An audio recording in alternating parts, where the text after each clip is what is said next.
우리 사랑하는 성도들, 우리들이 어렸을 때나 아니면 우리 사랑하는 자녀들이 어렸을 때 이렇게 학교에서 연례적으로 행해지는 소풍이나 수학 여행을 이렇게 맞이하는 그 마음들을 보게 되면 어떻습니까? 굉장히 마음이 들떠 있어요. 그죠? 잠을 이루지 못합니다. 소풍 가서 보물찾기 할 생각, 또 소풍 가서 친구들하고 깔깔거리면서 웃고 즐기고 또 맛있는 점심 도시락을 또 까서 먹을 생각, 이런저런 부모님이 싸준 간식을 먹을 생각, 또 이렇게 거기서 여러 가지 게임을 하고 또 노래를 하고 정말 하나님께서 풍요롭게 축복해 주신 여러 가지 이 대자연의 그 모습을 또 만끽하면서나 아니면 귀하고 귀한 또 어떤 학술 기념지를 우리가 찾으면서 굉장히 마음이 즐겁고 또 행복하고 또 마음이 들떠 있는 우리들의 모습을 또 우리들의 자녀들의 모습을 볼 수 있을 겁니다. 너무나 즐거워서 잠이 오지 않아도 피곤한 줄 모르고 그렇게 기뻐할 수가 있다는 거예요. 왜 그러십니까? 어떤 소풍과 수학여행에 대한 기대가 있기 때문이에요. 어떤 간절한 또 순수한 어떤 열망이 담겨 있기 때문이라고 볼 수가 있어요. 예수님은 이렇게 어린아이와 같은 시선으로 하나님의 나라를 바라보아야 한다고 하고 있습니다. 사랑하는 성도님들, 하나님의 나라는 사실 이렇게 우리가 생각만 하더라도 기쁘고 마음이 들뜨고 또 뭔가 그 안에 행복이 묻어나 있고 또 뭔가 기대하고 열망함이 있어야 된다는 거예요. 어린아이와 같은 순수한 열망으로 하나님의 나라를 여러분의 것으로 성취하실 수 있는 은혜가 저와 여러분 가운데 있어지기를 주님의 이름으로 축원드립니다. 사랑하는 성도님들, 오늘날 우리는 이제 저출산 시대를 맞이해서 어떤 특정한 가정 가운데 새로운 생명이 태어나거나 그 생명이 자라나는 것에 대해서 지대하게 큰 관심을 갖고 있어요. 그도 그럴 것이 요즘 시대에는요, 어린 자녀들을 키우는 것이 마치 우상을 방불케 하는 그런 정도로 끔찍하게 모든 열정과 에너지와 또 자원을 쏟아 부으면서 우리가 살아갑니다. 그런데 예전에도 물론 그러한 관심과 그러한 축복의 의지를 담고 있었지만 예수님 시대에는 그렇지 않았다는 거예요. 심지어 어린아이가요, 공동체 소속의 숫자로도 카운터가 안 됐어요. 사회적인 지대한 관심이 있는 존재가 아니었습니다. 사회 위치상 별 볼 일 없는 존재였고 그렇게 큰 중요한 위치를 차지하고 있지 않은 그런 존재가 어린 아이였습니다. 그런데 그 당시 어떤 그 세태하고 다르게 예수님께서는 오늘날 우리가 손주를 아끼고 사랑하고 관심을 쏟는 것, 또 우리 사랑하는 자녀들에게 또 지대한 관심을 쏟는 것, 그 이상으로 어린 아이들에 대한 특별한 관심을 우리 예수님께서 갖고 계셨습니다. 그러니까 그 시대의 어떤 세태와 그 시대 통념하고 견주어 봤을 때 예수님이 어린아이를 생각하는 것은 가히 혁명적이라고 볼 수가 있다는 거예요. 오늘 말씀도 그렇지만 예수님께서 그렇다면 어린아이들을 어떻게 생각하고 있는지, 또한 어린아이들처럼 하나님의 나라를 받들어야 된다라고 하는 것이 무엇인지 오늘 말씀 가운데 우리가 헤아려 보면서 우리 주님의 품에 안겨 어린아이와처럼 하나님의 나라를 열망하는 우리 복된 성도의 신앙의 여정이 될 수 있기를 주님의 이름으로 축원드립니다. 사랑하는 성도, 오늘 우리가 이제 10장을 보고 있는데 마가복음 9장에도 보게 되면은 예수님께서 어린아이에 대한 중요한 말씀을 제자들에게 전해주시는 내용을 볼 수가 있습니다. 9장에서는 갈릴리라고 하는 지역에서 말씀을 전하셨는데 그때 예수님께서 어린아이의 중요함에 대해서 말씀하신 그 내용의 요지가 뭐냐면 제자들 중에 가장 존귀한 자, 제자들 중에 가장 으뜸이 되고 하는 자, 가장 최고가 되고자 하는 자는 어떠해야 한다라고 말씀하시고 있느냐면 어린 아이를 영접하는 그런 모습으로 어린아이를 섬겨야 된다라고 얘기를 하고 있어요. 어린아이를 섬기는 것이 곧 예수님 자신을 섬기는 것이라고 얘기하고 있다는 겁니다. 예수님이 말씀하신 어린아이가 당시 잠시 아까 언급해드렸지만 그렇게 중요한 존재가 아니었어요. 하찮은 존재였고 별 볼 일 없는 존재였습니다. 사회적으로 뭔가 중요한 위치에 있는 존재들이 아니었다는 거예요. 그런데 예수님의 시각은 달랐습니다. 이 어린아이들을 정말 귀중한 존재로 정말 스페셜리스트로다가 VIP로다가 이런 어린아이들을 생각하고 있었다는 거예요. 그래서 제자도의 척도를 어떤 기준으로 삼았느냐면 이런 어린아이를 섬기는 것처럼 섬겨야 되는 것이 제자도의 기준점이라고까지 제시하고 있다는 거예요. 예수님께서 제자도의 척도로다가 어린아이를 언급한 것은 뭔가 예수님께서 예화를 들기 위한 것이 아니라 진짜 실제 어린아이를 예수님께서 천국의 모델로 삼으셨기 때문에 그렇게 말씀하시고 있더라는 거죠. 예수님의 이 마음과 어린아이를 사랑하는 마음을 사도 바울이 그대로 계승하는 것을 볼 수가 있습니다. 에베소 6장에 뭐라고 얘기합니까? 부모가 어린 자녀들을 양육할 때 노여움으로 다스리지 말라고 하고 있어요.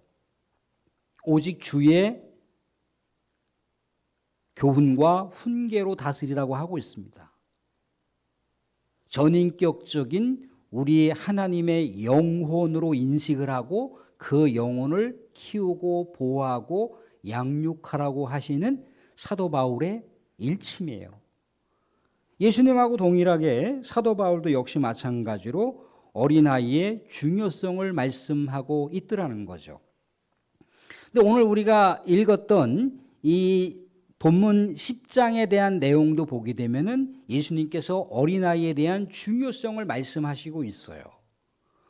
그러면 9장에서 분명히 예수님께서 제자들에게 어린아이에 대한 중요성, 어린아이를 진정으로 온 마음을 다해서 섬기는 자라야 제자들 중에 가장 최고가 되는 자고 으뜸이 되는 자라고까지 그렇게 말씀을 설파하셨으니까 제자들이 우리 예수님의 말씀을 받들어서 어린아이들이 혹여라도 예수님께로 다가왔을 때 그들을 환영하고 환대하고 기쁨으로 그들을 맞이하면서 예수님께 안내해야지 맞는 거예요. 근데 오늘 말씀 가운데 보면 어떻게 제자들이 반응하고 있는지에 대해서 얘기를 하고 있습니다. 오늘 말씀 가운데 10장 13절을 보시면 제자들이 이렇게 반응하더라는 거죠. 사람들이 예수께서 만져주심을 바라고 어린아이들을 데리고 오매 제자들이 꾸짖거늘 그렇게 얘기하고 있어요. 예수님께서 어린아이를 영접하는 것이 예수님 자신을 영접하는 것이라고 했는데 예수님의 말씀에 부합하게 반응하는 것이 아니라 예수님의 말씀에 오히려 불순종으로 반응하고 있는 거예요. 예수님의 가르침을 어기고 사람들이 어린아이들을 예수님께로 데리고 와서 뭔가 축복과 안수기도를 받기를 그렇게 간절히 원했는데 제자들이 오히려 꾸짖으면서 질책하고 있는 장면을 우리가 말씀 가운데 보고 있더라는 거죠. 근데 이 광경에 대해서 예수님께서 어떻게 반응하시는지가 굉장히 중요할 수가 있습니다. 오늘 14절에 예수님께서 이렇게 반응하시더라는 거죠. 14절 말씀 보시면 예수께서 보시고 노하시오. 예수께서 보시고 노하시오. 이 노하시다라고 하는 단어는요. 그저 그렇게 어떤 감정의 분노를 얘기하는 차원을 훨씬 뛰어넘습니다. 우리 사랑하는 자녀들, 사랑하는 손주들이 만약에 사회에서 뭔가 냉대를 당하거나 아니면 뭐 유치원이라든가 학교에서 누군가 친구들로부터 이렇게 뭐 몰빵을 당한다든가 아니 왕따를 당한다든가 또 고통을 당한다든가 그런 상황들을 우리가 한번 연상을 해보세요. 부모님의 마음이 어떻겠습니까? 할아버지, 할머니의 마음이 어떨까요? 한편으로는 감정적으로 분노가 나기도 하지만 또 한편으로는 굉장히 우울한 거예요. 굉장히 슬픈 거예요. 예수님께서는 그러한 감정으로다가 제자들을 바라보고 있는 겁니다. 제자들이 어린 아이를 그렇게 부당하게 그렇게 질책하면서 꾸짖는 모습이 우리 주님의 관점에서는 불의한 행동이라고 생각하고 있는 거예요. 제자들의 행동이 그저 그렇게 감정을 상하게 하는 그런 차원을 훨씬 뛰어넘는 거예요. 심지어 하나님 아버지께서도 존귀하게 여기시는 그 귀한 생명을 마치 헌식장처럼 그렇게 취급하고 홀대하는 제자들의 모습이 너무나 예수님께서는 큰 고통 가운데 마음이 찢겨질 정도로다가 아프셨던 거예요. 찢겨질 정도로다가 그 영혼에 대한 간절한 애정이 담겨 있으니 제자들이 예수님께로 다가오는 어린아이를 제지하면서 뭐라고 막 이렇게 꾸짖는 그 광경을 봤을 때는 예수님께서 분개하시고 격분하실 수밖에 없는 거예요. 그게 예수님께서 노하셨다라고 하는 마음이라는 겁니다.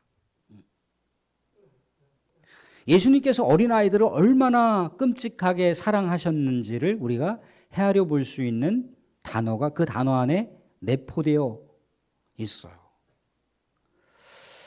도대체 어린아이들을 예수님께서 어떠한 마음으로 또 무엇 때문에 이렇게 깊은 애정을 갖고 유심히 관심 있게 바라보신 이유가 뭘까요?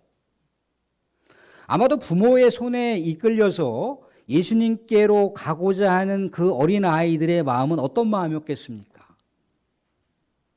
뭔가 부모님을 통해서 예수님에 대한 그 존귀한 모습, 예수님이 얼마나 위대한 분이신지, 예수님이 얼마나 애정이 많으신 분이신지, 예수님이 얼마나 자비로운 분이신지, 예수님이 얼마나 축복을 많이 주실 수 있는 분이신지, 예수님이 얼마나 지혜롭고 능력이 있는 분이신지에 대해서 아마도 부모님들은 자녀들에게 이야기를 했을 거라는 거예요.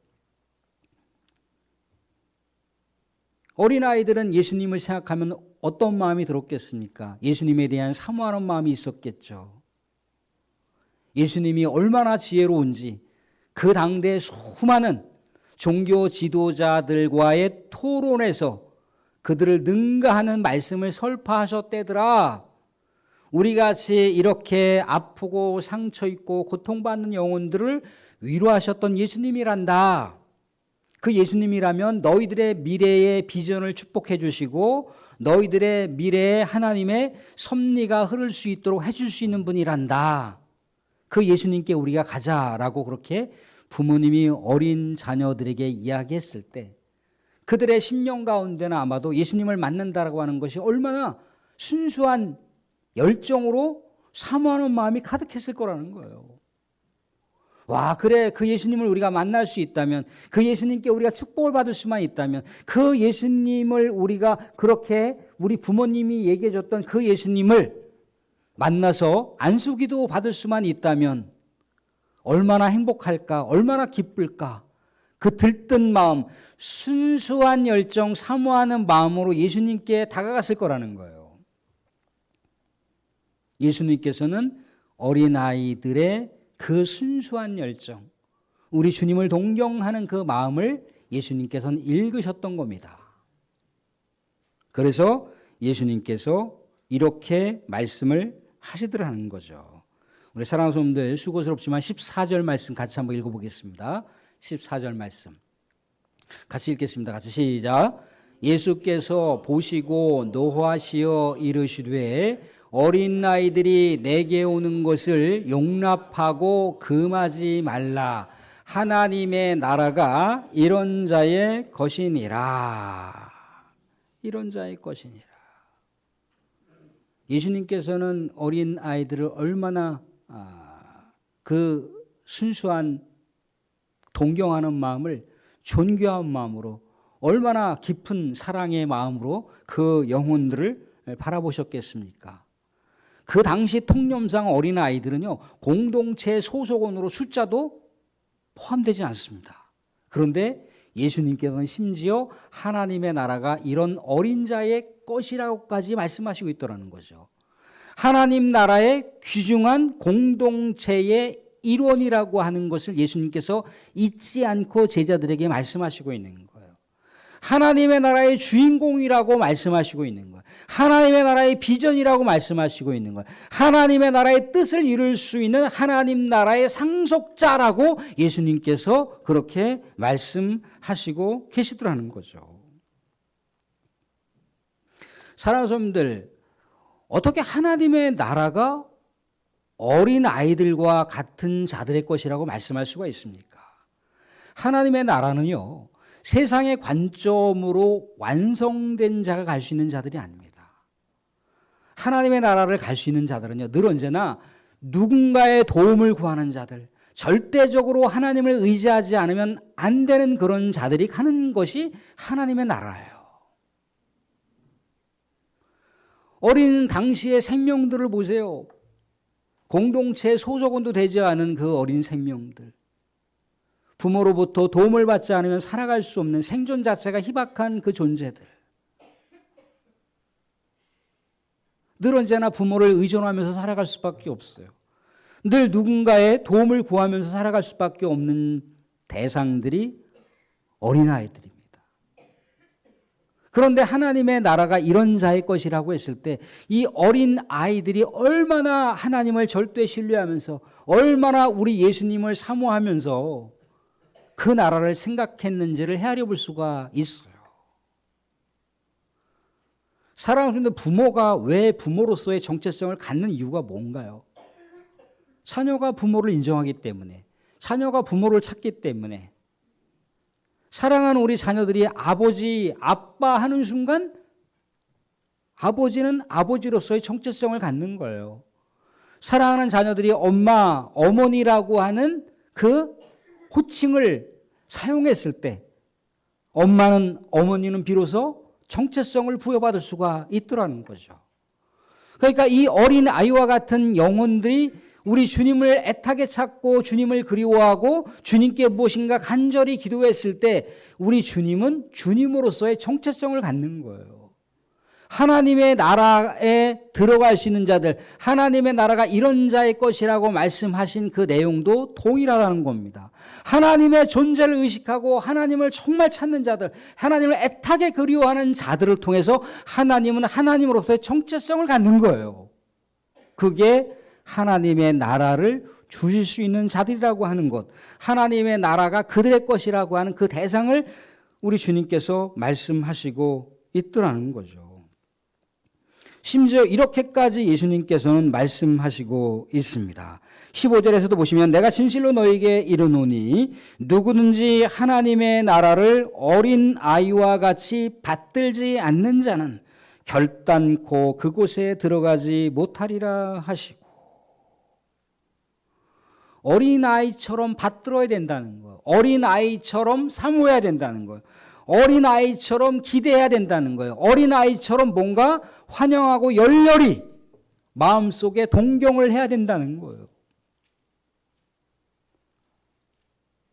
서두에서 소풍 이야기, 수학여행 이야기를 했습니다.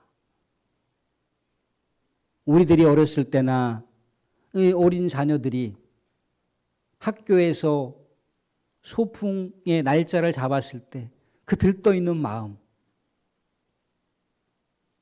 정말 그 소풍과 수학여행에서 즐기고 만끽할 그런 여러 내용들을 생각하면서 마치 부푼 기대를 갖고, 뭔가 대단한 것이 아닌데도 불구하고 부푼 기대를 가지고 마음이 들떠있는 그 모습, 그러한 모습으로 하나님의 나라를 동경해야 된다고 하고 있습니다. 그런 마음으로 하나님의 나라를 사모해야 된다고 하고 있어요. 그런 자들에게 하나님의 나라는 충만해질 것입니다. 사랑하는 성도들, 이 세상 가운데 살아가면서 우리는 정말 하나님의 나라를 사모하시고 있나요? 하나님의 나라를 동경하시고 있나요?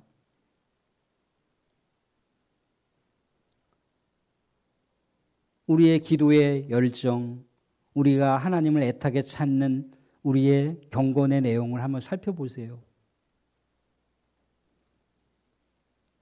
정말 하나님을 절대적으로 우리가 의지하지 않는다라고 말할 수는 없지만 우리가 정말 온 생명을 다하여 전심을 다하여 우리 주님이 아니면 안 돼요.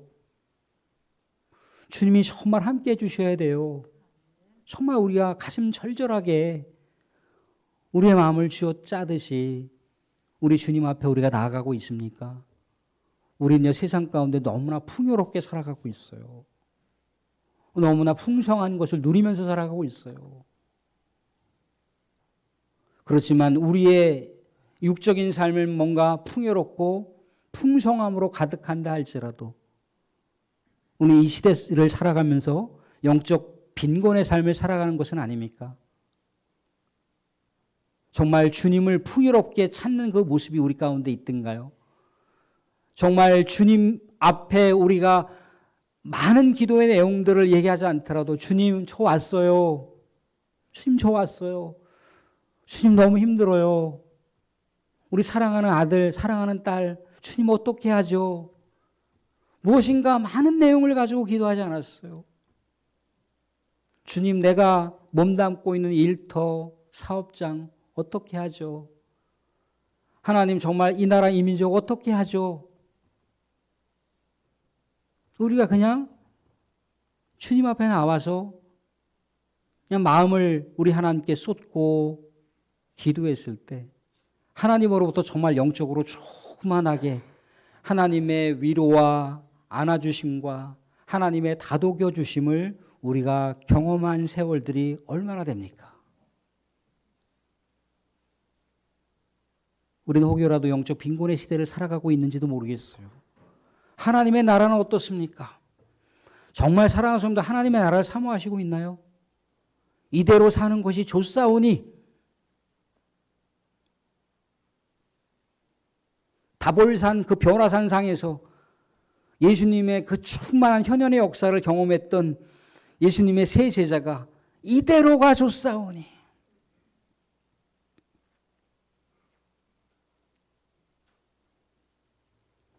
하나님의 나라는 사랑하는 성도들 찾고자 하는 자들의 것이고 사모하는 자들의 것입니다.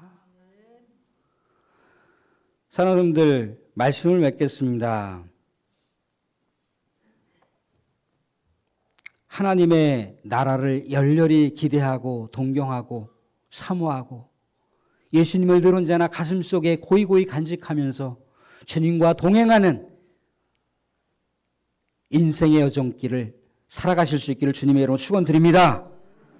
어린아이와 같은 순수한 열정으로 우리 주님의 품에 안겨서 사랑하는 성도 너무나 고단하신 삶 안식하시고 쉼을 얻으시고 하나님의 나라를 충만하게 누리실 수 있는 우리 복된 5월 가정의 달 여러분 모두가 되실 수 있기를 주님의 이름으로 축원드립니다. 아멘.